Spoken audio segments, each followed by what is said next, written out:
Mesdames, Messieurs, bonjour. Aujourd'hui, c'est moi, votre admiratrice, votre programmatrice, non, votre co-directrice, de vous présenter le prochain invité du théâtre Le Ludique, le public. Voilà, alors notre prochain invité qui sera donc mon ami Pierrot, Bruno Coppens. Donc le prochain invité du public sera Bruno Coppens. Voilà. J'espère que vous allez passer un bon moment en sa compagnie et en celle de Éric Russon, notre animateur préféré. Je pense que vous avez aussi reçu le programme du théâtre Le Public. N'hésitez pas à vous cantonner, à vous habituer, à vous abonner, que vous l'ayez reçu par papier, soit par mail ou par pigeon voyageur aussi d'ailleurs. Voilà. Je vous souhaite un excellent moment en sa compagnie et un chouette moment. Voilà. Je vous souhaite donc la bienvenue. Voilà. Et moi, je pense qu'il est important que vous sachiez que je suis en confinement avec elle. Voilà, à bientôt. Est-ce que quelqu'un peut être dans la régie, s'il vous plaît? Vous allez vous saouler. Je ne sais pas, monsieur. On s'adresse Je voudrais vous parler de la vie. aux spectateurs en leur racontant une histoire. L'acteur est un artisan et s'étouffe. Et les drames font rire. On avait besoin de rire. Et que ça fait du bien parce que ça valide aussi le droit qu'on a d'être... Moi, le mot humoriste, c'est un mot, en fait, que je n'aime pas trop parce que je trouve ça super prétentieux. Et en fait, tout le monde est humoriste maintenant. Avant, quand j'ai commencé, en 1830, après que Léopold III, à ce moment-là, j'étais un comique. On était des comiques. Il n'y avait que des comiques. Même les grands étaient des comiques. De Vaux, c'était un comique. Voilà. Et puis, on est tous devenus humoristes. Parce qu'on, je sais pas, vous savez, c'est comme dans le cirque. Avant, il y avait des clowns. Maintenant, on est tous circassiens.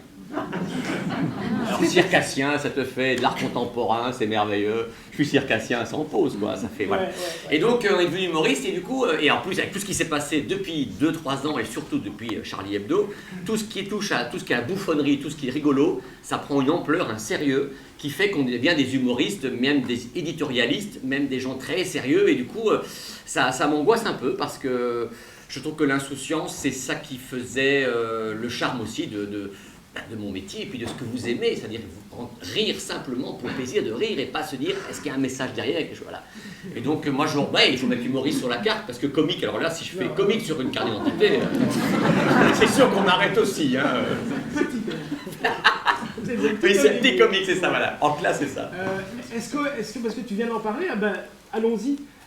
Est-ce qu'aujourd'hui il est difficile de tout dire, de tout écrire? Parce que tu es en radio aussi régulièrement dans les cafés serrés, et là tu es dans l'actualité, oui. Avec tes camarades, Laurence Bibot, etc. Thomas Gunzig, Alex Vizorek. Il y a cette question qu'aujourd'hui on ne peut plus tout dire, ou dès qu'on dit un mot, dès qu'on prononce une phrase, c'est compliqué. En fait, est-ce que tu ressens ça? Ce que je ressens, c'est que les mots, on les lâche plus comme avant. C'est-à-dire qu'on se dit, bon, si je lâche ce mot-là, djihadiste, je vais essayer de faire en sorte de bien faire comprendre, ou si je parle de l'islam, je vais tout de suite distinguer les modérés des autres. Tu vois, donc maintenant, il y a vraiment une sorte d'introspection, de se dire, bon, le texte qu'avant je l'aurais écrit de façon plus trash, je me dis, il faut être trash, et tout à l'heure, si vous voulez bien, je vous ferai un texte un peu rentre-dedans, mais l'idée, c'est toujours de nuancer pour que les gens comprennent vraiment bien, parce que comme les gens déjà souvent sortent une phrase du contexte et te disent, ah ouais, c'est un raciste, parce que tu as dit un truc sur les Noirs, alors qu'en fait, le contexte ne parlait pas vraiment de racisme, et voilà. Je me dis, il faut vraiment préciser. Donc c'est un peu plus compliqué d'écrire, parce qu'il faut vraiment être attentif à chaque mot, de telle manière que ne froisser... C'est pas qu'on ne veut pas froisser quelqu'un, mais de telle manière qu'on soit compris par le plus grand nombre. Voilà, et c'est un peu plus compliqué. Mais sinon, quand je vois la demande des gens d'entendre des mots sur ce qui se passe dans le monde d'aujourd'hui, je me dis qu'il y a une nécessité, un besoin très fort, donc ça pousse aussi il y a une stimulation à l'écriture. Ouais. Avant, il y a quelques années, je faisais des textes sur la politique. Voilà, c'était parce que c'était dans le courant de faire de la politique, de rentrer dedans, mais maintenant il y a une sorte de nécessité. Voilà, c'est ça. Il t'est arrivé de t'auto-censurer? Par exemple, Pierre Kroll, oui. Il y a des moments où il se dit tiens, sur la religion, peut-être pas ce dessin-là, ou, Ah ouais, ouais. ou sur la famille royale aussi, parce qu'en Belgique c'est très touchy. Tout à fait. Est-ce que parfois tu te retiens? Par exemple, en fait, je me retiens quand je ne sais pas encore exactement ma position à moi. Par exemple, le week-end du 21-22 novembre, où on a tous vécu alerte niveau 4, chacun chez soi, personne ne bouge. Ouais. Bon, eh bien, pour écrire là-dessus, c'est compliqué parce que j'avais l'impression qu'il y avait quelque chose de juste à faire ça. Et en même temps, je me dis, putain de merde, je peux quand même pas supporter de dire, ouais, chouette, elle est blindée dans les rues et les soldats militaires sont dans la rue.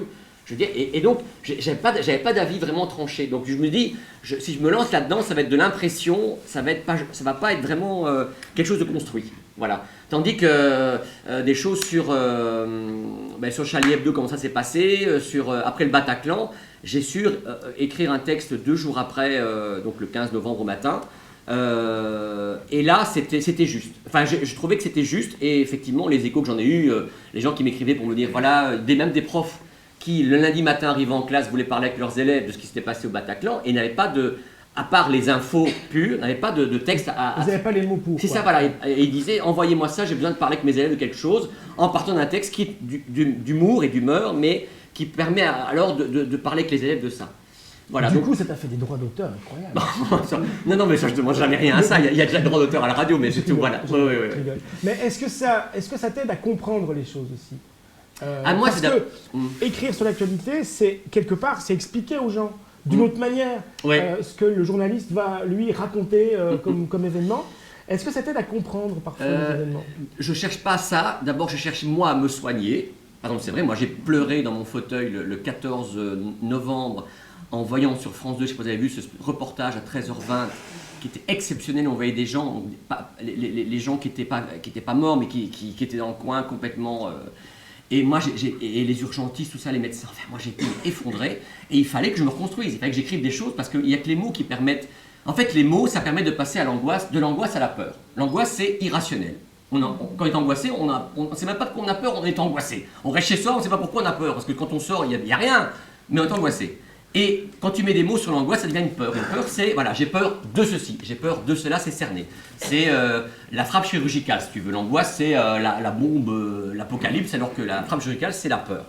Et donc moi, quand je mets des mots, je passe de ça, de l'angoisse à la peur. Et donc moi, ça me reconstruit. C'est une sorte de catharsis. Alors de 4 à 6, j'écris, et de 7 à 7 heures, je livre mon texte. Et à 7 heures, je livre mon texte. Et quand je livre le texte, je suis encore dans l'émotion de l'écriture, puisque c'est très, voilà, c'est fait comme ça. Et donc, je sais que je suis juste là. C'est une sorte d'auto-psychanalyse, parce que généralement, c'est ça aussi, on dit généralement aux gens, vous avez les solutions, mais il suffit juste de trouver les mots pour expliquer finalement ce dont vous souffrez. Oui, c'est un peu ça, quoi. Tout à fait. Par exemple, souvenez-vous, en France, on a tous été pris par les 2 témoignages. Un je ne me souviens plus de son nom, c'est Trédévic, l'agent français qui s'occupait avant du terrorisme. Voilà, Trévidic. Oui, qui venait parler à France 2, qui racontait vraiment comment il savait depuis le mois d'août que quelque chose allait se passer, mais il ne savait pas quand. Mais c'était tellement concret, tellement simple qu'on s'est dit waouh, il y a quelque chose là qui n'est pas Hollande qui dit ou Valls qui dit tandis que lui c'était clair. Et puis l'autre c'était le procureur du roi, de la République en France, procureur de la République. Ouais, excusez-moi, procureur de la République. Il y a beaucoup de droits. Il y avait beaucoup de droits, mais ouais, c'est ça. Et voilà, il y avait quelque chose, une sorte de langage. Quand quelqu'un met des mots comme ça, très, très simples, très clairs, très concrets, on n'est pas dans ni la surenchère de ouais, il faut tous les exclure comme Marine Le Pen, ni dans le côté oh, c'est pas grave, ça va passer ou quoi. Il y a quelque chose de. Voilà. Ouais, c'est ça, c'est des paroles importantes, ça. Ouais. Ça te fait du bien d'écrire là-dessus? Je préférais écrire. Non, mais ça te fait du bien. Moi, ça me fait vraiment du bien, oui. Et moi, par exemple, à Volubilis, fin décembre, comme je faisais un spectacle de fin d'année, donc une revue de presse de l'année, et j'avais toujours un texte sur ce qui s'était passé durant l'année de janvier à décembre. Je finissais presque en pleurant, sincèrement tous les soirs, parce que je me rendais compte que dans la salle, il y avait. En fait, on sent une salle tout de suite. On sent quand la salle, quand les gens sont vraiment avec vous, même quand c'est pas drôle. Qu'il y a des mots qui passent, on sent la salle. Et moi, je sens la salle quand elle est prise par quelque chose et qu'il y a une émotion très forte. Et du coup, je comprends mieux Jane Birkin, qui, quand j'allais la voir, chaque fois, elle disait « Ah, vous êtes formidable, vous êtes le public merveilleux !» Et tu pleures, tout ça. Je dis « Mais enfin, c'est du cinéma !» Là, je crois que c'est pas du cinéma, que c'est vrai. Donc quand on a vraiment l'émotion, voilà, et donc ça me fait vraiment du bien, oui, c'est sûr. Qui disait que les mots peuvent aider, hein, et l'humour. Ah, l'humour, c'est Parce vital. que venir en tant que humoriste, parce que tu as cette image-là, le 15 novembre, Oui. le matin, dans une séquence où on attend quelque chose de drôle, Oui, les c'est journalistes vrai. sont là. Enfin, est-ce que l'humour a un rôle particulier aussi? Oui, ben dans Big Bang, et ce que je dis là ne va pas révéler la fin du spectacle. Il n'y a pas de coupable dans le spectacle ce soir, donc je peux tout vous révéler. C'est qu'il y a une phrase. C'est ça, voilà. Il y a une phrase de Nietzsche qui dit « Le rire, c'est ce qui rend libre du malheur du monde ». C'est-à-dire qu'en fait, et c'est pour ça que j'aime bien ce spectacle de philosophie, c'est parce qu'en fait, l'humoriste et le philosophe ont quelque chose en commun. C'est que tous les deux, c'est des gens qui prennent un petit peu de recul sur le monde pour essayer de l'observer différemment. Voilà. Et donc le philosophe, lui, il essaie de donner une solution, pas une solution, mais une réponse à l'angoisse des gens, de dire pourquoi je vis, pourquoi je suis là, qu'est-ce que je vais faire demain, et c'est quoi ce monde. Alors que l'humoriste, il s'en fout de répondre à la question. Il est en décalage, lui, il a ses réponses un peu sur le côté. Et donc l'idée, c'est, par exemple, moi, justement, le 15 novembre, quand je suis arrivé à la radio pour parler de ce qui était passé au Bataclan, et que j'ai dit, voilà, Paris s'éveille, la tour est frêle, à froid aux pieds, l'Arc de Triomphe inanimé. Quand je dis ça, je sais que les gens ont en tête cette chanson que tout le monde adore, de Paris s'éveille de Jacques Dutronc. Donc ça veut dire qu'il y a quelque chose d'une nostalgie, quelque chose qu'on a en tête, hein, quelque chose qui fait partie de notre référence culturelle. À tous, on aime bien, et qu'on aime bien, tu vois, qui est chaleureuse. Alors voilà, c'est pour dire que voilà, c'est dur, mais on a cette chanson derrière, et voilà, il y a quelque chose de collectif. J'aime bien relier les gens entre eux. Et l'humour, c'est ça. L'humour, c'est un truc, vous savez, quand on rit, parfois, on ne sait pas toujours pourquoi on rit, mais le fait de rire ensemble. Moi, je disais fin décembre à Volubilis, rire ensemble, c'est un système de défense immunitaire. Rire ensemble, c'est génial, quoi. Et surtout en décembre, parce qu'en décembre, il y a des gens qui téléphonaient à Volubilis pour savoir, est-ce que ça aura lieu? Est-ce qu'il y aura des gardes devant est-ce qu'on va me fouiller le sac? Non, il n'est pas que les gens soient angoissés par être fouillés, parce qu'ils veulent être fouillés, parce qu'ils veulent que les autres sacs soient fouillés pour être sûr d'être tranquilles dans la salle. Et donc dans la salle, quand les gens arrivent, et que d'un coup le rire prend et que tout le monde forme un groupe et que ça rigole, c'est une catharsis formidable, quoi. Vraiment. On a fouillé personne ce soir. Non. Mais ça va, il y a je pas vais m'occuper d'angoisse. des jeunes filles si c'est nécessaire. Reprenons le 15 novembre. Le 15 novembre, ben, tu avais rendez-vous le 15 novembre depuis plusieurs jours. Sans savoir, sans savoir, oui, bien ce que sûr. tu allais écrire. Oui. Quand il arrive, ce qui arrive, et que tu sais que ce sera à ton tour de parler au micro de la première le 15 novembre, qu'est-ce qui se passe dans ta tête? D'abord, je me dis, je ne peux pas échapper à ce...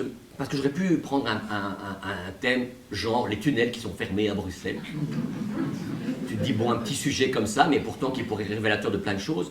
Et je me dis, je peux quand même pas faire ça, les gens attendent ça. Je Donc sais il y a que les une gens responsabilité. attendent. Oui, c'est ça, voilà, mais j'aime pas ça, parce que justement, tu vois, il y a peu d'insouciance quand tu te sens responsable. C'est comme si j'étais un médecin qui doit intervenir. Bon, j'ai eu 2 malaises en 10 jours ici, je me suis dit, non mais c'est vrai, avant le spectacle et une fois après le spectacle. 2 personnes différentes quand même, rassure-moi. Mais voilà donc... Abonnée ou pas abonnée? Enfin, elle était abonnée. Elle était abonnée. On n'a pas téléphoné pour savoir comment elle allait, la personne. Bon, allez.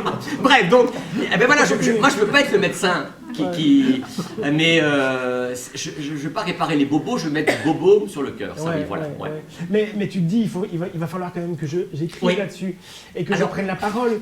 Alors il y a des billets qui sont quand même plus lourds de sens que d'autres. Oui, surtout que je savais que c'était Didier Renders qui était l'invité du journal La Matinale.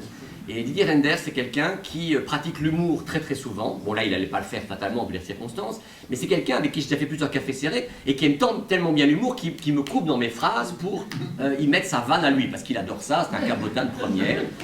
Voilà. Et là, je savais... Il est dans la salle d'ailleurs. Bonjour. Et ce jour-là, il a justement fait un commentaire après le texte pour dire voilà, je n'ai pas interrompu Bruno parce que je sais que c'est important d'entendre ce genre de choses qui nous permet de mieux vivre ensemble, alors que ceux qui ont fait ça au Bataclan, c'est ceux qui veulent mourir ensemble. Tu l'as cité, hein, le spectacle qui va avoir lieu dans pas longtemps, dans 1h15. C'est un spectacle, hein, 2h15. Dans 2h15. Non, dans une... Non. Tu fais pas? Mais ouais, attends. Faut que je me prépare après. Dans 2 heures. 2h15. C'est un spectacle qui parle en effet de philosophie. Oui. Et je voudrais qu'on dise un petit mot du monsieur qui est derrière ce spectacle, parce qu'il y a des gens qui sont venus te voir et qui croient que c'était un texte Qui a été écrit pour moi. toi, ou Oui. que c'était un texte de toi, Oui. alors que c'était un texte de Philippe Avron. Oui, Philippe Avron, c'est un comédien à la base qui a beaucoup travaillé avec Ariane Mnouchkine, Benoît Besson, qui a beaucoup travaillé au Festival d'Avignon. Il était souvent dans les grandes salles du spectacle d'Avignon. Et puis il s'est lancé dans un seul en scène, plusieurs seuls en scène, dont le premier était Big Bang, années 80-85. Et Big Bang, ça raconte l'histoire d'une classe de philo. Et le prof de philo. Alors on peut se dire, ouais, la philo, c'est une prise de tête, tout ça. Mais en fait, c'est très concret parce qu'il y a plein de personnages, il y a tous les élèves qui sont là. Voilà. Alors donc, si jamais vous venez voir le spectacle, ou ceux qui l'ont déjà vu, ben donc la classe de philo, c'est toute la salle. Avec ceux devant qui sont les assoiffés du savoir, qui sont venus pour voir. Ceux dans le fond, les redoublants, qui sont revenus pour comprendre. Et au milieu, ils croient qu'ils ont vu, ils pensent qu'ils ont compris. Donc ça, c'est le texte. Voilà. Oui, Et donc, et c'est trop tard pour changer parce que les places sont numérotées. c'est trop tard. Vous pouvez pas échanger, c'est fini. Voilà. Et Philippe Avron, en lançant ça, c'était à une époque où il y avait déjà des one-man shows, tout ça, mais c'était quelque chose de spécial. C'était un seul en scène, un peu théâtralisé, mais pas trop, qui est très interactif, mais c'était pas du stand-up, évidemment. Hein. Philippe Avron vient du théâtre, donc il a gardé cette âme du texte, etc. Et donc, dans le spectacle, c'est l'histoire du prof de philo. Et il se fait que moi, j'avais vu le spectacle quand j'avais 23-24 ans. C'était près de Charleroi, et je vois ça un soir, parce qu'on m'a dit, va voir ça, tu vas adorer. Je sors de là, dis, demain, je reviens, c'est trop bien, quoi. Je suis revenu le lendemain. Et il se fait que mon metteur en scène actuel, à l'époque, était étudiant à l'IAD. Éric Destar. Éric Destar, il était ouvreur. Et devinez, qu'est-ce qu'il a fait pendant 15 jours? Avron jouait. Donc tous les soirs, il déchirait les tickets, puis il regardait la leçon de théâtre géniale que Philippe Avron livrait tous les soirs en changeant des choses tout le temps. Et donc, voilà, ça se passe. Et puis, il y a quelques années, il y a Daniel Hansens de la Comédie de Bruxelles et Michel Boguen qui voulaient que je fasse quelque chose ici. Mais il ne savait pas quoi, parce qu'il dit, voilà, les gens te connaissent, tu joues beaucoup à Bruxelles, qu'est-ce qu'on pourrait faire, etc. Et puis je dis, écoute, tu sais, moi j'ai mes spectacles à moi, donc je ne peux pas non plus concurrencer dans mes tournées mes spectacles à moi avec un spectacle d'un autre, enfin c'est un peu compliqué.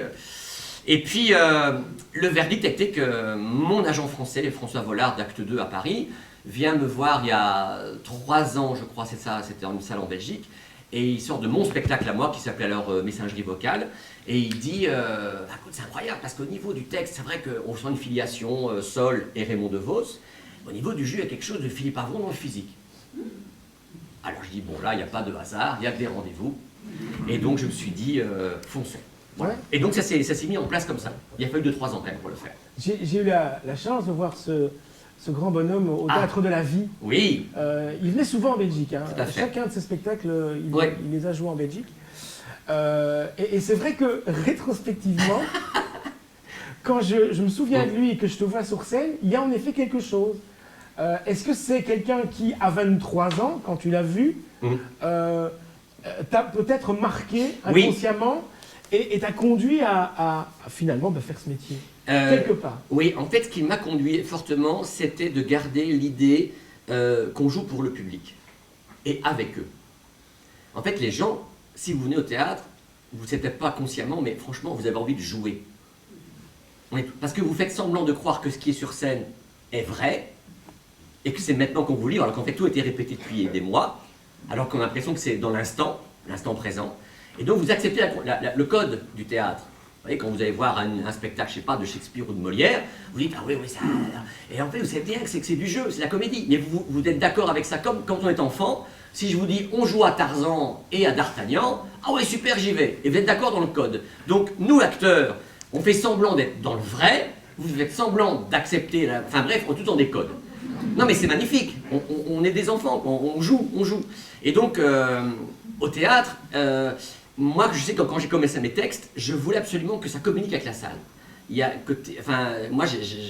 En fait, mes textes, franchement, moi je les connais par cœur, mes blagues, je les connais, mes textes. Donc je veux dire, ça me fait plus rire mes propres textes à moi, je les ai lus avant, en les écrivant, etc. Donc moi je veux que ça percute avec les gens. Donc moi, quand je joue, et même quand ça se traite un texte qui n'est pas de moi, c'est comme une soirée que je fais un repas à la maison. C'est-à-dire que j'invite des gens et je veux que la sauce prenne avec les gens. Mon rôti, je sais comment le cuire. Enfin, C'est un exemple, une métaphore. Hein. Mais voilà, donc ce qui m'intéresse, c'est savoir que ces gens vont aimer, vont se parler entre eux, que ça va monter, que... En fait, ce que moi je veux en soirée, c'est qu'il y ait un groupe qui se forme. Donc, les redoublants, le milieu, les assoiffés du savoir, je veux pas que ce soit 3 bandes qui soient séparées, je veux que ce soit un groupe total. Et ça, c'est mon obsession. Le théâtre, pour moi, c'est jouer avec les gens, avec le public. Donc, ça veut et dire... ça lui était comme ça. Ouais, ça veut dire que tous les soirs, alors, tu redécouvres pas ton texte, mais tu le revis, je revis d'une manière différente chaque soir. Ah non, mais attends, mais une salle, vous ne pouvez pas savoir, chaque soir, c'est complètement différent. Les gens qui viennent le vendredi et samedi comme vous, ils sont magnifiques. C'est pas des magots. Non. C'est pas des magots, c'est parce que le vendredi et le samedi, il y a une sorte de liberté dans votre tête par rapport au travail de la journée. Enfin, ceux et du lendemain travaillent. aussi, bah ouais. non mais par rapport à la semaine, c'est différent. La semaine, le mardi soir, pour être ici à 20h30, avec, en rentrant du boulot à 5h, sans tunnel, voilà, sans métro, sans rien, avec les blindés qui vous bloquent les rues, enfin bref, peu importe. Je veux dire, faut y aller quoi, pour caser les enfants. Et ben, donc il y a tout ça dans ta tête qui fait que quand tu arrives à 20h30, t'es là, bon. Voilà, et donc, les débuts de semaine, j'en ai parlé d'ailleurs avec Charlie Dupont qui joue tuyauterie avec Tania dans l'autre salle. Eh ben, on fait des statistiques sur comment ça s'est passé ce soir. Et le mercredi, c'est de la merde. Le mercredi, mais c'est mou de chez nous. Je sais pas ce qui se passe le mercredi. Mais en tout cas, je suis sûr qu'il faut mettre la gomme pour les avoir. Pour avoir vraiment un groupe qui se forme dans la salle, c'est vraiment compliqué. Ouais. Alors que déjà le jeudi ça commence très très fort, et puis le vendredi comme hier soir et puis aujourd'hui, non mais il y a quelque chose qui, ben, c'est normal, on n'est pas pareil le lundi comme le dimanche. Voilà. Mais ça c'est au niveau de l'énergie, du partenariat que tu vas avoir avec les gens. Mais au niveau du texte, parce que les rires parfois interviennent à des moments qui sont calculés, on va se dire ouais les gens vont rire à ce moment-là, et puis il y a des rires qui arrivent à un moment où tu ne t'attends pas. Oui. Est-ce que ça te fait redécouvrir ce que tu as écrit ou ce que tu joues? Non, alors ce qui se passe c'est que quand je joue, je sais pas si les comédiens sont comme ça, mais moi quand je joue en fait, quand je dis la phrase, j'entends le rire de la veille. En faisant la même phrase. Ouais. Parce que voilà, qu'à un moment donné, je joue Martine, la fille de la classe qui est complètement en fusion avec son prof, elle est là comme ça. Ah, merveilleux.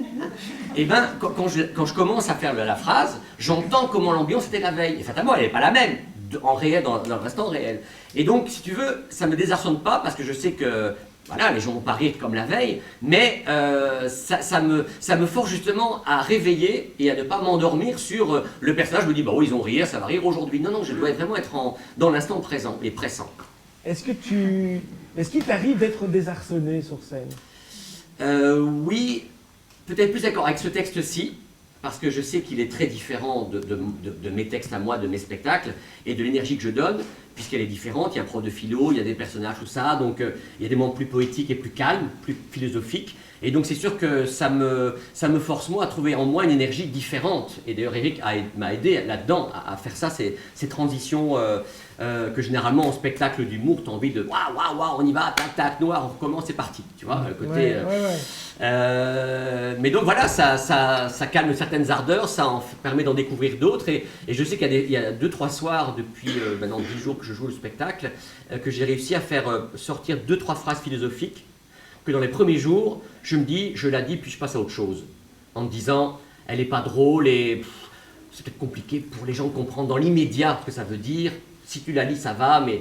Et puis, je sais plus, il y a un soir, je crois que c'était jeudi la semaine passée, que en la disant, il y a je sais pas, et je sentais dans la salle une sorte de silence, mais un silence chargé de gens qui voulaient prolonger la phrase, hein, comme on dit, le silence après Mozart, c'est encore du Mozart. Et bien il y avait des phrases de Montaigne, de Kant qui résonnaient après, et qui faisaient que tout à coup la salle était en... Voilà, et puis à un moment donné, ce qui est merveilleux, c'est que depuis 2-3 soirs, comme je laisse aller certaines émotions, à un moment donné, je pose une question aux gens, je ne dirai pas laquelle, mais je pose une question aux gens, et il se fait que les gens me répondent, avec une voix que je sais pas, que c'est pas une voix, ouais, Bruno est avec toi, c'est intérieur, c'est oui, quelque chose qui sort de l'intérieur. Et ça me fait plaisir, donc voilà, j'ai encore beaucoup de boulot par rapport à ça, à cette émotion-là, puisque je ne suis pas habitué à les livrer. Ouais. Tu dis qu'il n'y a pas de hasard, il n'y a pas de coïncidence.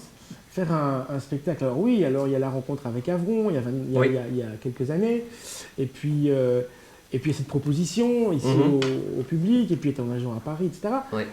Et puis en même temps, c'est quand même un spectacle qui arrive aujourd'hui à point nommé pour parler de la philosophie. Oui. Ça, c'est pas un hasard. Non, mais je sais, voilà. C'est pour ça que, en fait, ce qui est gênant, c'est que tu as l'impression que dans la vie, tout est tracé, quoi. Tu y crois, ça? Et moi, je crois de plus en plus. Bon, moi, je suis né Gémeaux au mois de juin. Non, mais Gémeaux, c'est un signe de l'air. Et donc, vers 30 ans, il y a une de mes belles-sœurs, puisque j'ai 6 frères et une sœur, donc j'ai fatalement des belles-sœurs, mais c'est ça qui me dit, ah, Gémeaux, des mecs qui jouent avec les mots, hein. Je dis, attends, Gémeaux, jeu de mots, c'est un peu simpliste, quoi. Elle me dit, non, regarde bien. Et j'ai analysé le signe astrologique. Les Gémeaux, les signes de l'air, c'est des gens qui sont dans le cérébral, c'est les signes de l'air, tu vois. C'est des gens qui sont toujours... Moi, je suis... Alors, au niveau des mains, rien à faire. Ikea, tu me donnes un meuble, je ne sais pas le monter. Ah non, c'est une catastrophe. Moi, je suis... Mais rien avec les mains, c'est une catastrophe. Et donc... C'est le taureau, ça. C'est taureau. et donc, par contre, c'est vrai, les Gémeaux, c'est des gens qui sont braqués, obsédés par le verbe, le mot, etc. Donc, je veux dire, voilà, il y a quand même déjà un signe qui était quand même là. Ouais. Et puis le fait que ma mère flamande, mon père francophone, à la maison, il y avait le flamand au téléphone, quand ma mère parlait avec sa mère, puis de temps en temps, elle traduisait en français des expressions flamandes. Littéralement, ça ne veut rien dire. Hein. C'est comme Sky My Husband, ciel mon mari, Sky My Husband, un anglais qui dit ça, il t'enferme, quoi. Il croit que c'est un code de guerre de général de Gaulle, quoi. Enfin, tu comprends rien. Et donc, voilà, et donc moi j'ai grandi avec ça, à la frontière française, où quand j'étais petit, on me disait tu parles pas bien français parce que t'es belge. Et qu'il y avait l'accent picard à côté de chez moi, là, des ch'tis tout jeunes. Et donc, il y avait le patois, il y avait le français près de chez moi. Et voilà. Et à 12 ans, je fais un concours à la con dans mon petit village, bled perdu entre Tournai et la frontière. Et qu'est-ce que je gagne? Un dictionnaire. Non, mais c'est vrai. Et alors, non, je réunis tout ça maintenant au fur et à mesure des années, mais quand tu as ça à 12 ans, à 15 ans, il y a un truc qui se passe, tu ne vois pas les liens, quoi. Et puis je te dis, mais il y a quelqu'un qui me fait un tracé. Et alors, c'est pas Dieu, hein, c'est pas, je sais pas qui, mais je sais pas. Alors évidemment, tu peux commencer à guider les choses, mais je me suis souvent laissé guider, surtout par des femmes d'ailleurs, qui m'ont fait beaucoup de confiance, que ce soit Marianne Lyon à l'RTBF pour Ici Blabla, que ce soit des gens qui travaillaient à la langue française en fait, à la communauté française de Belgique, Martine Garçon, Nathalie Marchand, enfin plusieurs personnes, beaucoup de femmes, voilà. Et puis des programmatrices qui m'ont tout de suite programmé quand je faisais mes premiers spectacles, même si c'était pas encore abouti, mais qui m'ont fait confiance. Et voilà, et moi je sais que quand on m'appelle, et c'est pour ça que j'ai répondu oui à Michel Boguen, c'est que quand on m'appelle, on m'a jamais appelé pour de la plomberie dans une salle de bain pour la réparer. Ou pour monter un meuble nucléaire, jamais. Et donc quand on m'appelle pour me dire, tiens, ça te dirait pas de faire Lapin Blanc, Lapin Rouge, que j'ai joué ici d'ailleurs il y a 1 an ou 2, un texte que je savais pas ce qu'il y avait dedans, donc un prototype pendant 1h15, tu reçois un texte, tu le lis directement devant les gens. Je me dis, si on m'appelle, c'est que je suis capable de le faire. Donc je fais confiance. Voilà. Est-ce que tu es tout de suite devenu comédien? Parce que c'est un métier. Moi je vois des spectacles depuis quoi, une quinzaine d'années, une grande quinzaine d'années. Et je me souviens des spectacles qui étaient très rapides. Ah oui, non, ça durait parfois 45 minutes. Oui, voilà, c'est ça. Un spectacle qui aurait dû durer, je sais pas, 1h15, 1h20, durait 45 minutes. Tu as raison, j'étais pas comédien à la base. J'étais vraiment quelqu'un qui écrivait des jeux de mots. Et je m'étais dit, s'il n'y a pas un jeu de mots dans les 3 secondes, ça va pas être drôle. Mon corps ne suffira pas à vivre en dehors du texte. Voilà, je ne me faisais pas confiance au niveau du jeu. Et donc, pendant quelques années, c'est vrai que c'était quand même mitraillette. Alors, ce qui est marrant, c'est que quand même, il y a eu Rochefort où c'était à la mitraillette à 22-23 ans, et là, on m'a remis le prix de la presse du public, et puis il y a eu un parcours très joli dans plein d'endroits, des petits cafés-théâtres, puis des plus grands, puis des salles. Malgré ce côté débit mitraillette, on disait, voilà. Et puis, au fur et à mesure des années, grâce à Éric de Starck notamment, parce que lui, Éric de Starck, ce qui m'a vraiment apporté, c'est que, comme il est prof à l'IAD, et qu'humainement parlant, c'est quelqu'un qui, en fait, regarde les défauts des gens pour savoir comment faire une force. Plutôt que de dire à quelqu'un, écoute, là, tu bouges mal, Coco, t'articules pas, on comprend rien. Eh bien, il va se dire, alors, celui-là, il a un cheveu sur la langue. Vachement intéressant, ça. Tu vois? Ça, c'est formidable, quoi. Il te porte, quoi. Et alors, c'est génial, parce qu'Éric de Starck, les premiers spectacles qu'il me faisait, comme il sait que je suis très, très nerveux et que je bouge, le premier spectacle, il m'a mis dans une baignoire, assis, avec une ceinture. Il m'a mis une ceinture. Et alors, pendant un quart d'heure, j'étais couché comme ça, puis j'étais assis, puis debout, puis un peu, je m'avançais, puis je bougeais normalement. Voilà. Mais alors, ce qu'il y a, c'est que lui, il ne me dit pas pourquoi il me fait ça. Et c'est moi qui, 1 an après, nom de Dieu, le salopard. Il m'a fait ça pour ça. Puis après, c'était ma thérapie. J'étais couché sur un divan. De nouveau, même principe. Tu vois, et il me connaît, il sait... voilà, et du coup, j'ai eu confiance et peu à peu, ça s'est mis en place. Et puis maintenant, voilà, je te dis, voilà, je suis même venu ici il y a un an pour dire un texte que je ne savais même pas ce que j'allais dire. Une seule parole, puisque c'était lapin blanc, lapin rouge. Et j'ai fait confiance. Et puis voilà, je me dis Tu as appris à occuper l'espace. Et par oui, exemple, exactement. Ici, nous sommes donc dans l'espace que tu veux occuper dans... Oui. Voilà. Dans 2 heures. C'est quelque chose qui est venu finalement assez lentement, l'occupation de l'espace. Avant, tu bougeais, maintenant, tu... Oui, maintenant, tu trouves ta place. Quoi. Oui, c'est ça, voilà. Et alors, au fil des années, j'ai aussi tenu, et ça j'ai toujours dit à Eric, moi je veux qu'on soit 3. C'est-à-dire le public, moi et un partenaire qui est soit réel, donc dans messagerie vocale il y avait ou un pianiste qui était barman aussi, soit virtuel. Par exemple dans Benzen c'était Dieu qui me parlait à travers une douche qui clignotait. Et donc j'ai besoin de ça, de triangle, parce que quand on est en triangle par exemple, voilà, je te parle à toi, et donc si je te fais une blague, les gens vont rire de savoir ta bouille qui va rire, et donc il y aura un écho au rire, tu vois. Et si tu me racontes un truc et que je ne sais pas répondre, les gens vont rire de moi par rapport à toi. Ouais. Et donc ce côté triangulaire, c'est le théâtre, hein, ceci dit. Voilà, c'est quand un partenaire fait un dialogue dans Molière, au Beau Gentilhomme, quand le philosophe vient parler, ou l'autre qui dit « vous faites de la prose sans le savoir ». Si tu es tout seul à dire ça au public, ce serait rigolo. Mais le fait que le gars reçoit « ah, je fais de la prose », tout le monde se fout de sa balle, puisque tu as l'autre qui est là en train de regarder, en train de... Ben oui. Donc il y a le triangle que j'ai créé aussi avec... Donc tout ça... fait qu'au fil des années, tout s'est mis en place. Et ce que je suis très heureux, c'est que le public m'a fait confiance depuis le début. Ouais. Bon, maintenant encore plus massivement qu'au début. Mais parce que voilà, il y a un apprentissage à faire et que si on ne joue pas, l'apprentissage ne sait pas se faire. Tu es quand même, alors même s'il y a ce troisième partenaire virtuel ou non, tu es quand même un homme de seule en scène. Oui. Et moi, je trouve que je veux dire, quand on joue avec d'autres comédiens, il y a le regard, il y a l'écoute, il y a éventuellement, je sais pas moi, un petit coup de main quand il y a un trou de mémoire, etc. Quand on se retrouve seul sur scène, est-ce qu'il y a un trac particulier parce que tout repose sur tes épaules. Trou de mémoire, par exemple, ou d'autres choses. Ou le public, à un moment donné, c'est vrai qu'il y a un rapport particulier. Un mec seul sur scène, le public devant lui, il y a un dialogue qui va se créer. Et ça arrive même que le dialogue se crée vraiment. Tout à fait. Oui, tout à fait. C'est particulier quand même, d'être seul sur scène. Oui. En fait, par rapport au trou de mémoire ou des soucis comme ça, c'est pas important puisque moi je connais mon texte. Mais quand c'est du Molière, les gens peuvent connaître le texte aussi, mais quand c'est mes propres textes, finalement je m'arrange. Voilà. Donc s'il y a une phrase qui choque, je passe à côté. Voilà, ce que je fais souvent, c'est engueuler mon régisseur. Pendant que je cherche la phrase suivante. Voilà. Là, je me souviendrai toujours, on m'a raconté, mais je sais plus le nom du comédien, mais c'était une pièce de théâtre très classique. Et donc c'était une troupe sur scène, et à un moment donné, un comédien qui lui a lancé sa tirade, et qui ne sait plus ce qu'il doit dire. Et à ce moment-là, c'est ce qu'il fait.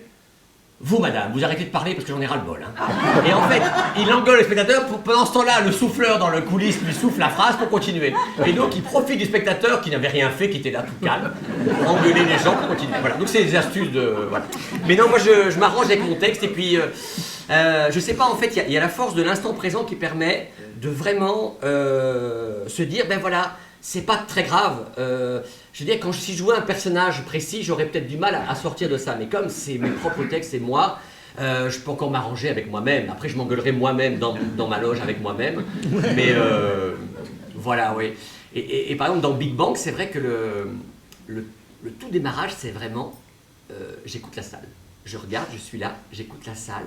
Et je les laisse venir en fait. Je laisse les gens venir vers quelque chose qui va vous permettre de monter ensemble vers les phrases de Montaigne, de Kant et de Nietzsche. Oui, c'est vrai que le début est particulier. Oui. Ça, tu n'aurais pas pu faire il y a 10-15 ans. Hein. Ah non, justement, c'est presque à l'inverse de ce que j'aurais toujours fait. Parce que sinon, One Man Show, c'est allez hop, on y va, bonjour madame, vous êtes là, super, ça va bien, on y va. Et là, c'est l'inverse. Et finalement, le résultat n'est pas le même sur le moment même, mais sur le long terme, c'est le même. Ouais. C'est-à-dire qu'on fait monter la sauce pour arriver à ce que le groupe se forme et que les gens rient ensemble d'une situation ou d'une parole. Ouais. Comme je l'ai dit, hein, c'est difficile de définir, de te cerner parce que dans une même journée, tu peux être le matin à la radio, tu peux être le soir au théâtre avec un de tes textes ou un autre texte. Comme je l'ai dit, Je pense que tu termines ici le 6 février. Oui, et le 9. Et le 9, tu démarres avec le spectacle suivant, qui est ton nouveau seul en La vie scène. est un destin animé, avec quand même pas mal de choses anciennes, mais que je revisite. Mais en décembre, tu as encore fait À voler ce bis, spectacle, voilà. c'est grave. Comment tu fais? Mais par exemple, Big Bang, Il y a le bouquin aussi, oui, enfin. Big Bang, j'ai commencé à répéter en mai-juin 2015 avec Eric. Donc pendant 2 mois, on a travaillé, on a tracé pour faire en sorte qu'on sache où on va de A à Z et en mettant tous les morceaux ensemble. Voilà, donc j'avais tout l'été pour faire reposer ça. Donc on a retravaillé à partir d'octobre.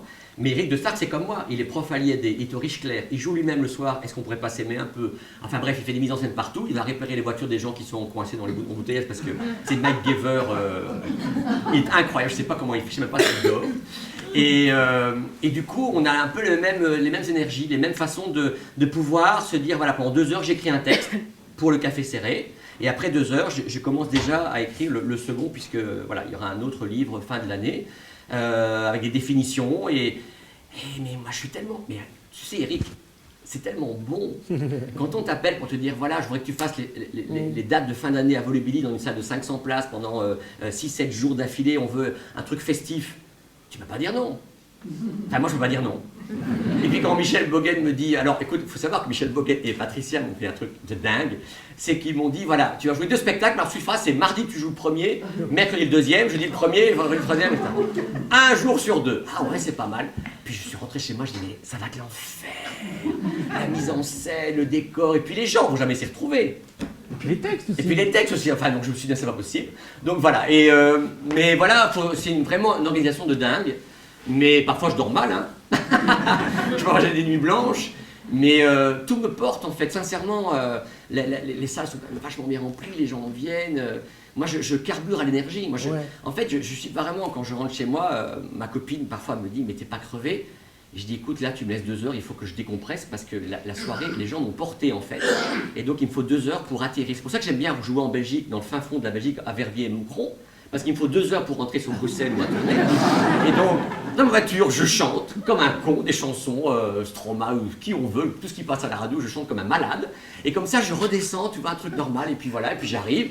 Et puis alors, et je redescends sur Terre, et puis je suis reporté le lendemain, c'est que je suis électrique en fait. Moi, ce qui m'intéresse, c'est pas le voyage du retour, c'est le voyage de l'année. Parce que là, je te rappelle que dans...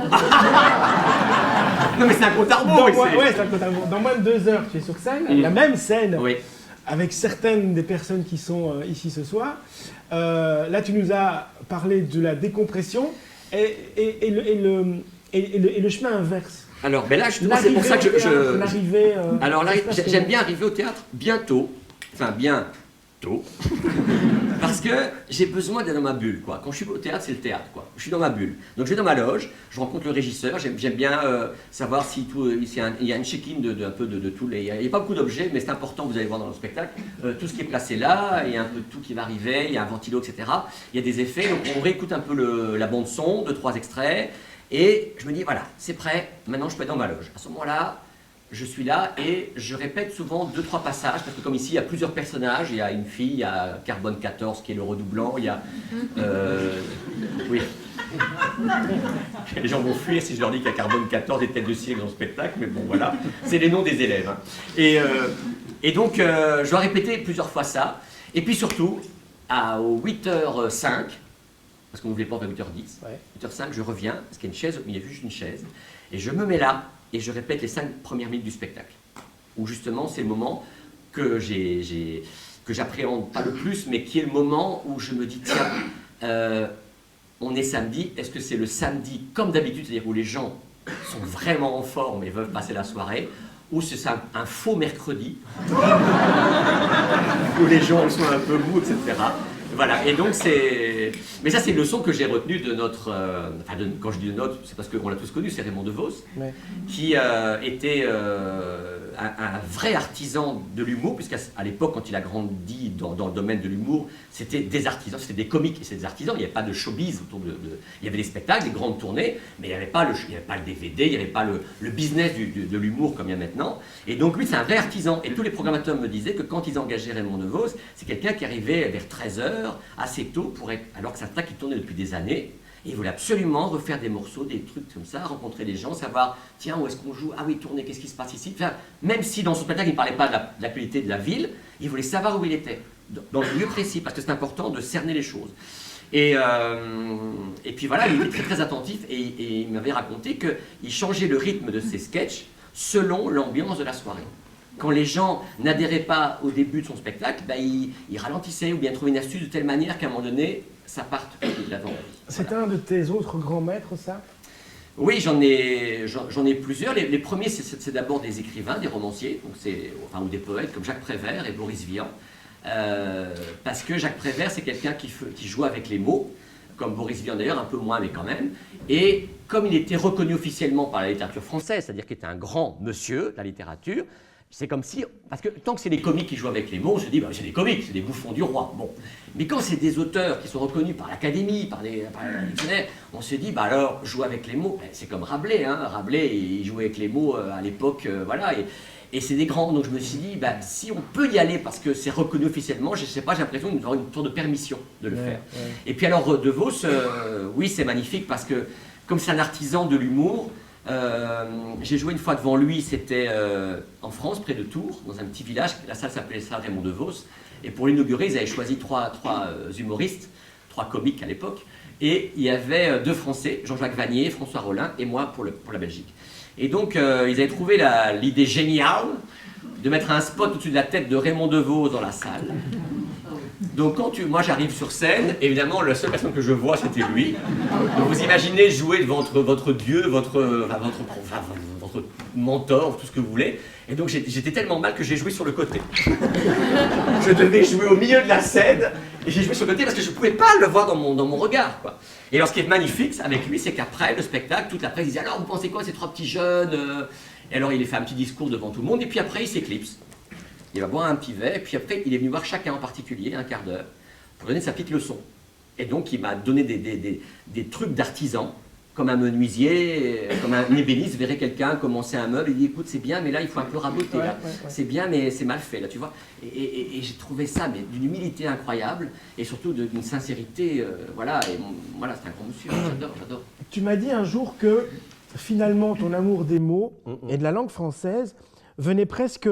du fait que, comme tu habitais la frontière entre la France et la Belgique, on te disait de l'autre côté de la frontière, ils parlent bien français. Et les Belges, le belge, c'est pas du bon français. Il y avait quelque chose de ça. Et il y a une espèce de, voilà, de comment dire, ouais, j'ai oublié le mot, tiens. Tu veux dire quoi, Eric? Mais que tu te sentais quelque part un peu inférieur, voilà, une espèce d'infériorité, de complexe. De complexe, c'est ça, c'était une sorte de complexe qu'on nous donnait, parce que les gens nous disaient, vous ne parlez pas bien français. Ça, c'est années 80, ceux qui connaissent un peu se souviennent quand même que le belgicisme aujourd'hui, on peut le revendiquer, et même les Parisiens seraient très heureux d'entendre des expressions belges, parce que ça fait tellement bien d'être belge maintenant. Très exotique. Exotique, voilà. Il faut quand même savoir qu'à 20 ans, le belge est invité au dîner de cons. Et aujourd'hui, pour faire un dîner plus que parfait, tu invites un belge. Voilà. Donc ça, c'est les 20 ans d'évolution. Enfin, d'évolution. De révolution, on va dire, pour eux. Hein. Et donc, c'est vrai que voilà, il y avait quelque chose de ça. Et en plus, donc je te dis, il y avait le contexte, le flamand et le wallon. Ouais. Donc, l'idée qu'il y avait ce problème linguistique et puis le problème de frontières. Et donc, voilà, il n'y a pas de hasard. Et puis, alors, évidemment, encore un autre signe du destin, c'est qu'à 18 ans, on me dit, va voir au Théâtre 140. Il y a un monsieur formidable qui s'appelle Sol, Marc Favreau, le clown québécois. Voilà.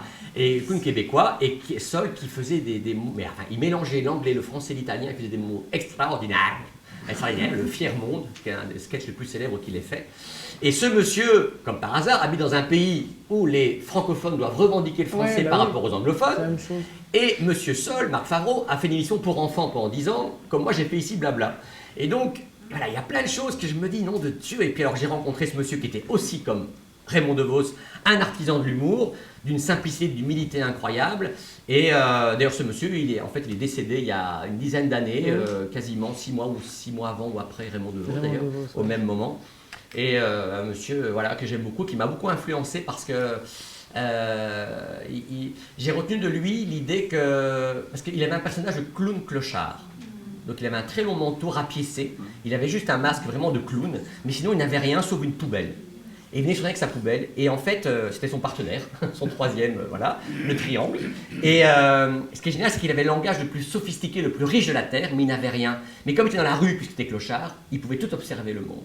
Et c'était la manière forte. Et je me suis dit, waouh, quelle belle leçon d'écart entre le fait de ne pas avoir de prétention, c'est-à-dire se dire, voilà, j'ai écrit des choses que peu de gens peuvent écrire, parce que c'est tout des mots inventés. Et en même temps, je suis le plus bas de la nation, je suis le clochard. Ouais. Et je me suis dit, ouais, il faut garder cet écart. C'est pour ça que j'essaie vraiment de jouer dans des salles où je suis presque plus bas que le public.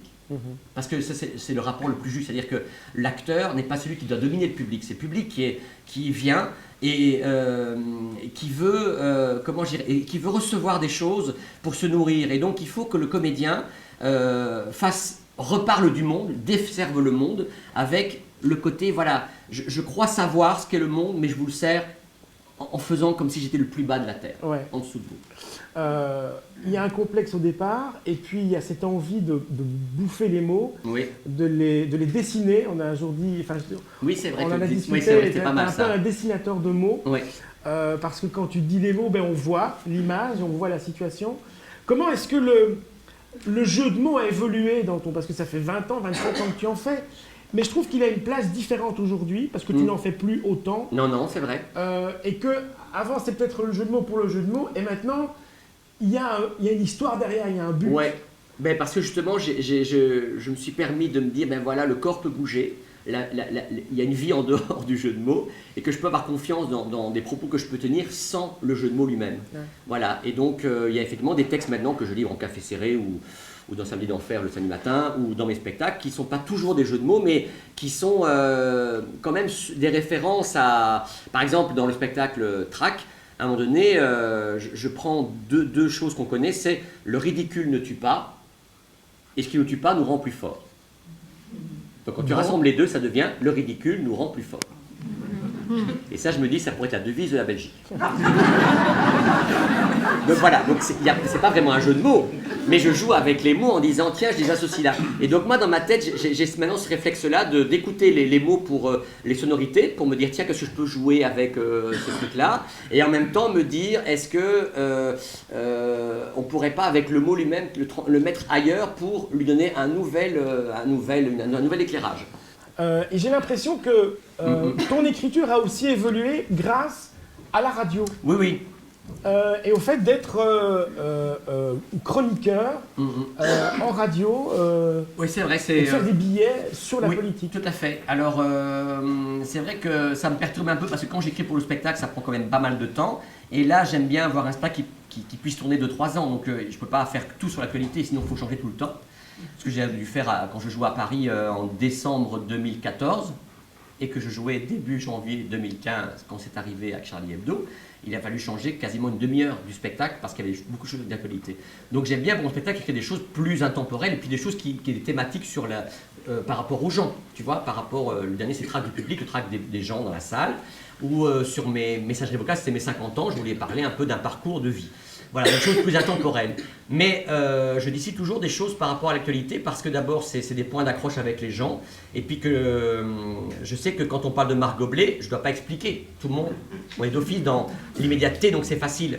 Mais pour le dictionnaire, je trouvais ça intéressant de faire rentrer dans le dictionnaire de façon, donc un bouquin pour l'éternité, entre guillemets, des choses qui sont tellement dans l'instant présent et puis du coup qui prennent une sorte d'ampleur parce que c'est classé dans un, non pas comme des chroniques, mais dans le dictionnaire. Voilà, j'ai envie de ça. Mais c'est vrai que j'écris de plus en plus vers l'actualité, oui, tout à fait, oui. Et dans les spectacles aussi, tu te racontes aussi de plus en plus. J'ai l'impression que tu te caches finalement de moins en moins. Tout à fait. Dans le dernier spectacle, d'ailleurs, on se dit que je vais jouer en février. Ma vie est un destin animé. Voilà, est un destin animé. Je chanterai même une chanson de Barbara, que j'ai modifiée évidemment. Ma plus belle histoire d'humour. Ah, bah oui. C'est vous. Ouais. Et où je rends la monnaie de la pièce, c'est-à-dire qu'en fait, je dis vraiment l'amour que j'ai pour les gens, qui est sincère, et ceux qui me connaissent et qui m'entourent le savent vraiment bien, c'est que j'ai quelque chose de très positif en moi, mais cette positivité n'est pas côté bisounours, parce que je dis des choses sur le monde d'aujourd'hui qui sont vraiment rentre dedans. D'ailleurs, si tu veux que je fasse On m'a demandé de faire un texte, Ouais, et j'aime bien, ouais. j'ai envie de le faire. Mais en même temps, ce lien que j'ai créé avec les gens au fil des années, qui se perpétue et qui fait que voilà, je suis encore là, parce que quand même, il y a plein de jeunes sur le marché de l'humour, il y en a plein partout des jeunes qui sont là, et je me rends compte qu'il y a une fidélité qui s'est créée, un lien, et ce lien-là, pour moi, il est aussi fort que les liens familiaux, des liens que j'ai avec des amis proches, quoi, même si je ne vous connais pas vraiment.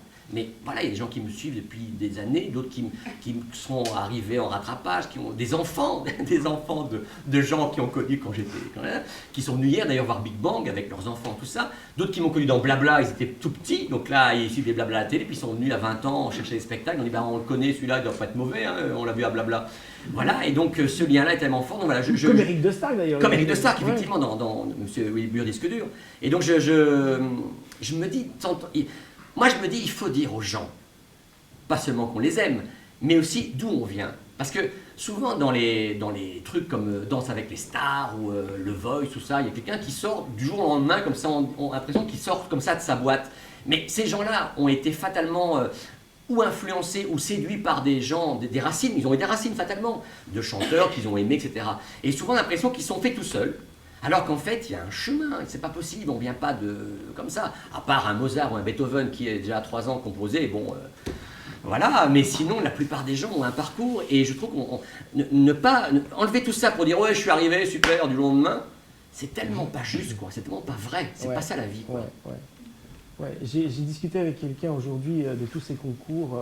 Oui. En fait, il faut perdre à ces concours. C'est ceux qui perdent qui font les plus belles carrières. Ah oui, mais parce que ça stimule... Les gagnants, on s'en fout. C'est vrai, mais c'est possible que ça stimule d'avoir eu un coup dans, comme les Américains disent, essai-erreur, enfin... Voilà, ou des choses, ça va mal, que tu rebondisses, ça te forge, tu te dis, je dois chercher autre chose de plus fort encore. Quand tu gagnes, tu crois que les portes sont ouvertes, et puis en fait, c'est parfois un leurre, parfois c'est vrai, parfois c'est un leurre. Tu as beaucoup d'activités, hein. Tu ne t'ennuies pas beaucoup dans la vie, j'ai l'impression, parce que je veux dire, entre la radio, les bouquins, la télé, les spectacles, ceux que tu répètes, ceux que tu joues... Pourtant, j'ai une vie... Oui, mais est-ce qu'il y a d'abord du temps pour autre chose? Et puis, est-ce qu'il y a une forme de... Pas de boulimie, mais de bouffer les choses. Bon, d'abord 2 choses. D'abord, j'ai une vie privée intense, puisque j'ai 3 enfants dont je ne peux plus trop m'occuper puisqu'ils sont déjà grands. Il y a une fille qui est à Ottawa, une fille qui a ouvert une boutique qui fait atelier culinaire, ça marche bien, et puis mon fils qui a fait l'IAD, qui est maintenant dans un apprentissage pour faire de la vidéo. Bon, tout fonctionne bien, donc je ne dois pas trop m'occuper. Je suis grand-père depuis 1 an. Voilà, d'un petit bébé qui s'appelle Soumaï, un prénom congolais. Et donc j'essaie de m'occuper le plus possible, mais je ne vois pas souvent parce que j'habite plutôt Bruxelles pour mes activités. Et puis j'ai une madame que j'adore, qui est merveilleuse et qui a beaucoup d'énergie parce qu'elle voyage aussi beaucoup pour son boulot, elle est journaliste. Et donc j'essaie vraiment de trouver des moments vraiment pour eux parce que ça me ressource aussi et j'ai besoin de partager tout ce que je vis. Mais alors la boulimie, c'est vrai que je dois quand même vous avouer quelque chose que j'ai déjà raconté à des gens, mais c'est qu'il y a 2-3 ans j'ai eu un choc. C'est l'arrivée de Stéphane de Groot sur le marché, on va dire. Stéphane de Groot qui est un ami, je dis tout de suite c'est un ami que je connais depuis très très longtemps. Mais je ne savais pas qu'il aimait jouer avec les mots, il ne m'avait jamais confié et je crois que c'est parce qu'il a rencontré un Christian, un auteur français qui l'avait sollicité et que lui elle aimait ça mais il ne voyait pas trop, puisque lui voulait faire du cinéma, écrire des scénarios comiques mais pas nécessairement de l'humour verbal. Et puis voilà, et puis il surgit sur le marché il y a 2-3 ans et je me souviens très bien qu'on m'écrivait pour me dire « Alors tu écris pour Stéphane de Groot maintenant ?» Je dis « Non, c'est ses textes à lui, alors je vais commencer à justifier des trucs que je ne vais pas justifier. » Il a son univers à lui, puis le mien. Et puis j'avais l'impression qu'on me disait « Ouais, mais tu vas voir, il va bouffer tout ton marché, tu pourras plus... » Enfin, des gens qui commençaient à vouloir me mettre pas en concurrence, mais en me disant « Voilà, regarde lui où il est, etc. » J'écoute, moi, oui, je suis très heureux pour lui. En plus, c'est pilote de Formule 1, non, moi qui me dépasse. Sur le côté, par la droite. Et puis voilà, j'ai dit en plus, et puis on s'est eu au téléphone, on s'est vu plusieurs fois. Et je sentais bien de sa part, il n'avait pas envie d'abord, il m'a écrit, il m'a téléphoné il y a 2 jours, j'étais ici d'ailleurs sur le plateau, pour me dire Bruno, je veux que tu collabores avec moi sur un projet d'un livre qui sortira au printemps, l'une revue autrement, un manifeste sur la Belgique. Et je veux que tu sois dedans, parce qu'on est proches au niveau du langage, on aime ça tous les deux. Donc voilà, moi il n'y a pas de souci. Et je pense toujours à ces imitateurs, que ce soit Laurent Gérard, Canteloup, qui tous les matins doivent paniquer pour se dire « Merde, Canteloup, il a imité Bérou mieux que moi, et qu'est-ce que je fais demain ?» Tu vois, le côté, ça doit être terrible, l'enfer pour eux. Moi j'ai eu la chance pendant des années d'être préservé, entre guillemets, parce qu'il n'y a pas grand monde entre guillemets, dans ce créneau d'humour verbal. C'est pas un créneau que j'ai choisi. j'ai toujours fait ça. Je veux dire, j'ai pas dit à 20 ans, ah, je vais faire l'humour verbal, c'est super. Non. C'est le créneau qui t'a choisi? Mais oui, oui, parce que, ou le credo, je sais pas, parce qu'il y a un peu de ça. C'est que voilà, les circonstances, quand j'étais petit, Gémeaux et tout ça, mes parents, flamands, enfin, tout le bordel, hein, les signes avant-coureurs. Et donc j'ai pas choisi, c'est sincère, et donc je sais qu'à ce moment-là, je me suis dit, oulala, qu'est-ce qui se passe? Et moi, je sais que dans la vie, j'ai retenu une leçon qui est une seule leçon théâtrale, c'est Racine, c'est 3 actes. 3 actes, c'est quoi? C'est l'exposition, c'est la réaction, et pas nécessairement une synthèse, mais en tout cas, ou une porte de secours, ou une issue, quelque chose. Et donc tout est en 3 temps. Par exemple, la révolution tunisienne, eh ben, on vit le 2e temps pour l'instant. Il y a eu la révolution, maintenant c'est le bordel, peut-être que ça prendra 1 siècle, ou 3 semaines, je ne sais pas. Mais il y a quelque chose qui va se passer après. La Révolution française, c'est pareil. La Révolution française, il y a eu les coupages de tête et tout ça, décapitation, avec la guillotine, ce hachoir minute pour grosses légumes. Et puis, c'est dans le bouquin. Vous avez le 2e temps, qui est Napoléon, la guerre et tout le bordel, et puis après, tu as une république qui s'installe avec une démocratie, bon, qui est ce qu'elle est, mais enfin, c'est quand même plutôt pas mal, voilà. Et donc, on a ces 3 temps-là. Et moi, j'ai reçu le coup Stéphane de Groot, les gens qui me disaient, ouais, nanana, t'as vu celui-là, nanana, j'ai laissé quelques temps, j'ai fait de l'eczéma, c'est vrai, au coude et aux genoux, et je comprenais pas pourquoi je faisais de l'eczéma, t'as que je dis, tiens, c'était l'hiver, alors le docteur me dit, mais, vous savez, je sais pas, c'est peut-être psychologique, et là, putain, mais c'est vrai, c'est sûrement ça, j'angoisse. Donc j'ai laissé passer quelques temps. Et puis c'est vrai qu'il y a 1 an et demi, 18 mois, ou je sais plus, j'ai lancé plein de projets en même temps. J'ai écrit à l'éditeur je dis j'ai envie de faire un bouquin. J'ai travaillé à la radio plus intensément en disant voilà, je veux travailler dans des émissions. Puisque Olivier Monsson c'était fini, mais je voulais reprendre du travail. Donc j'ai fait du travail. Puis là maintenant je produis l'émission Samedi d'Enfer avec Pierre Kroll et Myriam Leroy. C'est moi qui l'ai initié. Et au niveau des spectacles, j'ai lancé plusieurs pistes et le projet Big Bang s'est inscrit un peu là-dedans aussi. L'envie de me toucher autre chose aussi, tu vois, voilà. Il y a une boulimie qui s'est faite et je me rends compte que c'est comme le battement d'aile d'un papillon, c'est-à-dire qu'à un moment donné, ou bien ça provoque rien, il meurt là en asphyxie sous le tunnel Stéphanie, ou alors il provoque, pas un tsunami, mais il provoque des bouleversements ailleurs. Oui, mais t'as l'air en bonne santé quand même, donc oui, non. dire, tu fais de la radio, en effet, tous ces projets ont abouti. Tout abouti, et plutôt bien. Plutôt bien, la presse est plutôt bien, vachement content, les salles sont plutôt bien remplies. Mais cette envie de faire tellement de choses, il y a quoi derrière? Tu t'es déjà demandé, je suppose que... Mais en fait, d'abord, comme tout à l'heure je l'ai dit, je n'aime pas dire non aux gens, parce que je ne sais pas dire non, ou je peux pas, je sais. Tu sais savoir? Je sais savoir. Ou tu peux pouvoir? Je peux pouvoir, c'est dedans aussi. Tu sais.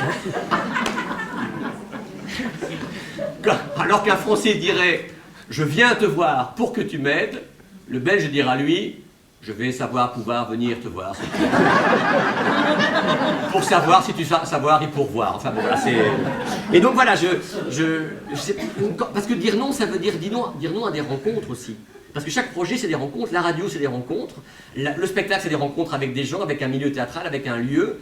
Un bouquin, c'est ça aussi. Tu vois, l'autre jour, il y a FR3, l'émission Espace francophone, qui est venue me voir pour un portrait, parce qu'ils ont entendu parler du livre, et du coup, ils veulent faire un portrait, ils sont venus filmer Big Bang, ils font un portrait qui sortira en mars-avril. Et je suis passé 2 jours avec une Française, une Parisienne qui avait beaucoup habité Bruxelles. On a échangé plein de trucs sur la ville, et je me suis rendu compte que je parlais de la ville de Bruxelles, pas en expert, mais en me disant tiens, finalement, je connais bien la ville. Et ces rencontres-là, c'est aussi important que d'écrire un texte ou quelque chose. Il y a quelque chose de... De toute façon, c'est l'humain qui me guide. Alors tu sais, quand on m'appelle... Et c'est la curiosité, finalement, aussi. Ah ouais. Moi, je suis très curieux, vraiment très curieux de...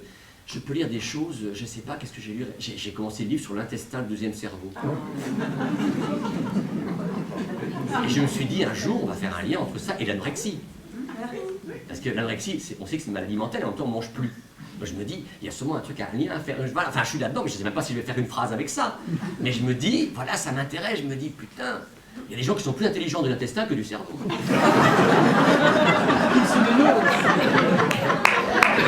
C'est vrai.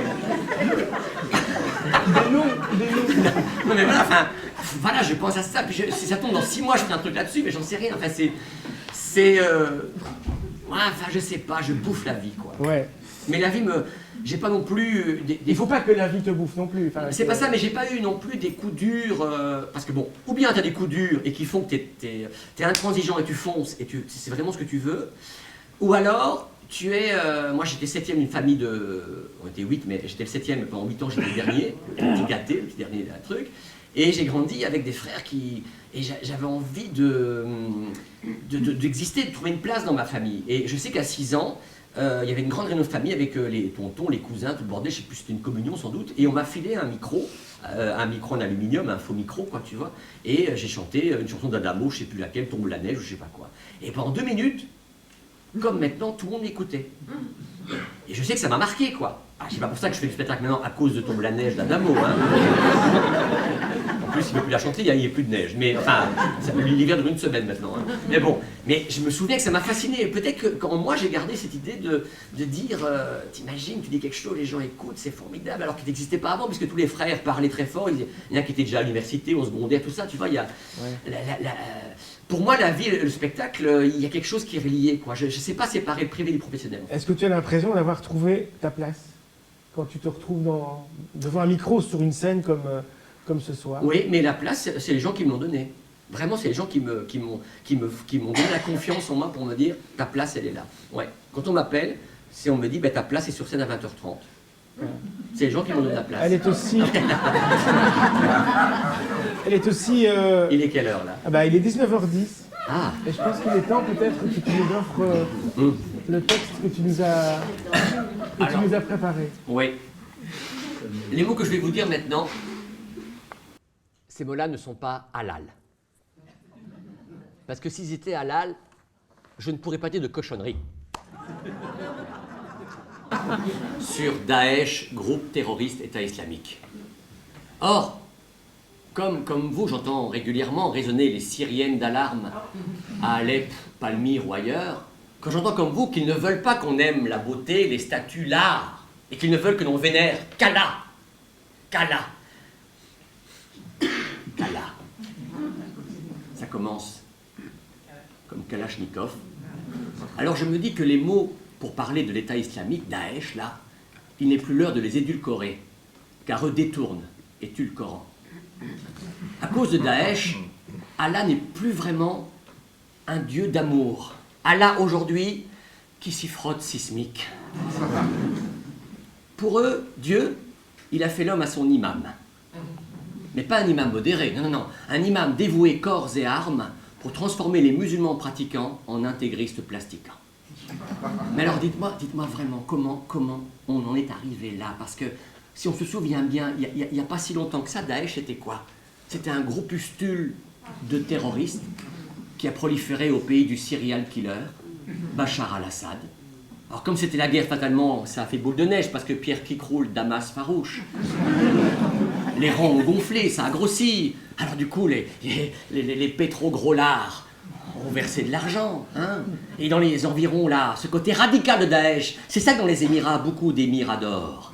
Alors, du coup, Daesh a eu les moyens de placer des prédictateurs dans les starting blogs, sur les sites internet, qui incitent et excitent les jeunes de chez nous, qui se lamentent, que l'islam hante, pas sûr.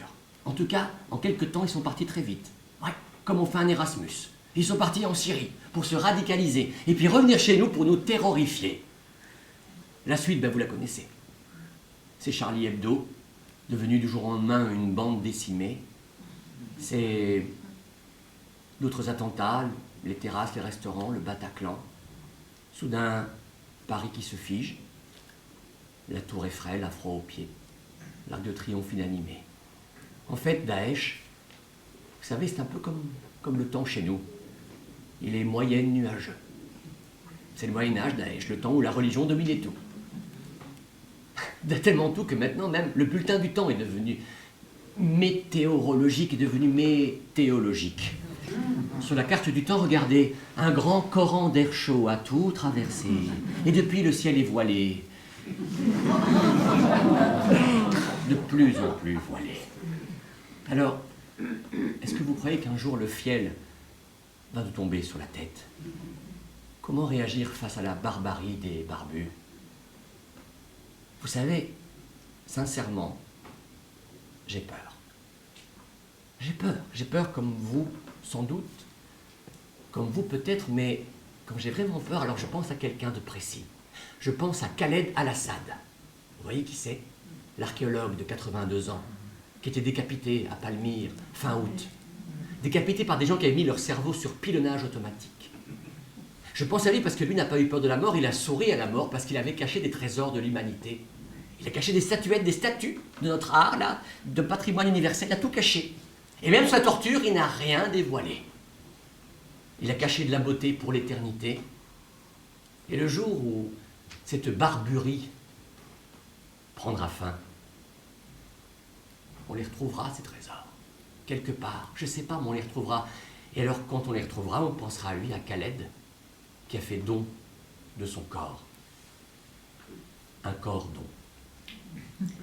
Un cordon qui nous relie à lui et qui fait que on a envie de se lever comme lui, comme ces millions de Français dans les rues de Paris il y a un an, comme ces 3 GI du Thalys l'été dernier, comme d'autres qui demain se lèveront pour dire non à ces crimes contre l'unanimité. Et je me dis, Khaled est mort, donc il va renaître. Car il y a ce magnifique proverbe mexicain qui dit « Ils ont voulu nous enterrer, ils avaient oublié que nous étions des graines. »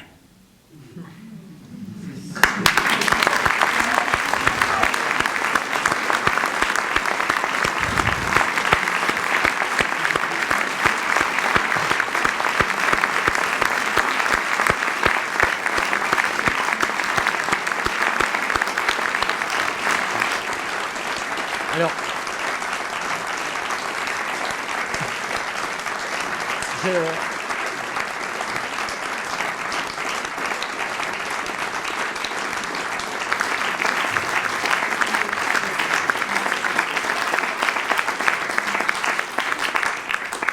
Ce texte-là, en fait, j'arrive jamais à le dire de façon détachée et froide parce que je l'ai délivré dans un café serré qui a été vu aujourd'hui près de 100 000 fois.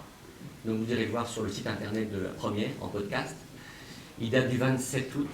Et en fait, j'ai délivré un moment important puisque l'invité c'était Didier Vivier, recteur de l'ULB, qui est un grand ami de l'archéologue, il est archéologue lui-même, il est un grand ami de Khaled Al-Assad, donc il savait ce qui se passait. Et il se fait que mon amoureuse était journaliste, était justement à Damas ce jour-là.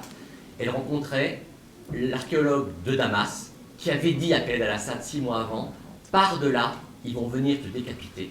Et il a dit non, je veux sauver un maximum de choses. Et donc j'ai travaillé 4 heures là-dessus, cette nuit-là, et je me souviens que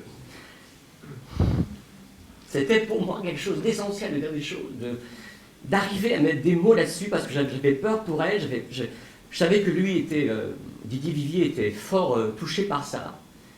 Et je me suis dit, je vais tout sortir. Excusez-moi, mais voilà, ça fera partie du spectacle. ok, Aurélie.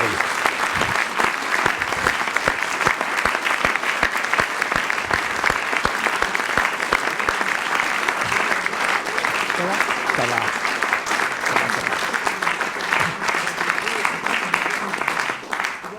Il y a toujours une question que je me pose, moi, face à la barbarie, est-ce que les... Alors j'ai envie d'y croire, est-ce que les mots sont suffisamment forts? Quand je vois en effet des gens qui plantent des arbres, l'arbre de l'amour, de l'amitié, de la réconciliation, et puis des types passent après et voilà, foutent en l'air ces arbres qui n'ont fait de mal à personne et qui ne peuvent pas se défendre. Je me dis, c'est vrai, cette barbarie aveugle, cette espèce de bêtise, d'obscurantisme, est-ce que les mots sont assez forts? Oui, les mots sont assez forts, puisque c'est les mots qui les amènent à faire ça. On leur a dit, le Coran a dit ça, tu fais ça. C'est que des mots. Il n'y a que les mots, et en plus des mots qui ont été tronqués, détournés par les prédicateurs que je citais. Donc c'est les mots qui font tout ça. Et donc les mots peuvent changer les choses, j'en suis sûr et certain. C'est les mots qui guident la vie. Les mots, c'est ça qui désigne les choses, c'est ça qui désigne tout ce qu'on est. Dieu, on ne sait pas qui il est, on y croit parce qu'on nous l'a dit, parce que les mots l'ont dit. Donc s'il y a des mots qui vous permettent de croire à autre chose, les mots peuvent sauver le monde, j'en suis sûr et certain. C'est pas les armes de la FN, hein. Sûrement pas ça. Est-ce que tu crois en ça d'abord et avant tout? Je crois en ça à moi parce que pour moi c'est de la survie personnelle d'abord. Ouais. Et que je sais que les gens ont besoin d'entendre des mots pour se sentir moins seul, surtout ça. Pour les partager aussi. Ou les partager et surtout d'abord sentir moins seul, entendre une voix ou un rire ou quelque chose qu'on se dit, ouais, c'est fraternel, quoi. C'est quelque chose, on est ensemble, vivre ensemble, c'est ça. Et rire ensemble, c'est encore plus beau. Et les mots, c'est capital. On attend quoi? Le bébé né, qu'est-ce que fait? On attend son premier cri, son premier mot. S'il ne dit pas un mot, qu'est-ce qu'on fait? On est terrorisé. Ben voilà. Et le théâtre, c'est le lieu idéal finalement pour ça. Parce que bon, la radio, tu ne vois pas les gens. Moi, j'avais juste Didier Vivier près de moi, qui a versé une larme aussi, évidemment. Et c'est après que j'ai commencé à me rendre compte de l'impact du texte. Ouais. Et puis, je dis, depuis août, tous les jours, il y a 200-300 personnes qui le partagent. Donc, c'est parti dans le monde, je ne sais pas où. Et donc, je dis, maintenant, vous allez voir, il est à 99 000, je ne sais plus, enfin, il est à 100 000. Ouais. Alors qu'un café serré, ben, ça a une vie quelques jours, puis après, c'est fini. Puis là, les gens le partagent tout le temps, alors qu'il y a d'autres événements plus dramatiques encore que ça depuis là. Et donc, voilà, donc moi, les mots, c'est la vie. Ouais. C'est drôle parce que tu travailles à la fois sur de l'éphémère. Le théâtre, c'est de l'éphémère. Oui. Sauf si on le filme, ben, les gens vont repartir avec chacun un souvenir particulier d'un spectacle. Par exemple, le spectacle Big Bang par Philippe Avron, il n'y en a de traces nulle part quasi. Non, il n'y a pas de vidéo. Des petits extraits, mais pas la vidéo. Donc c'est éphémère. Oui. La radio, c'est éphémère, c'est perdu dans des...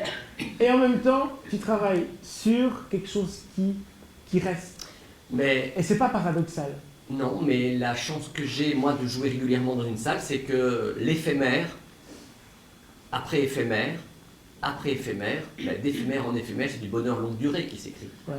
Et donc, quand vous voyez des spectacles, vous avez un éphémère d'1h30 avec des gens, mais si vous faites souvent ça, vous partagez régulièrement des choses. Donc, moi, en tout cas, c'est du bonheur longue durée, même si c'est de l'éphémère à chaque fois. Ouais. Mais finalement, quand on fait l'amour à quelqu'un, ça dure quelques instants, vous faites plusieurs selon l'âge. Et puis voilà, on a quelque chose de fort qui s'est fait, puis après, il y a des moments plus mous, plus calmes, puis après, ça reprend, puis voilà, mes enfants, je les vois pas tout le temps, une à Ottawa, donc Ottawa, je la vois une fois tous les X, et ces moments-là sont forts, et donc cet éphémère-là est plus fort peut-être que si j'avais tout le temps.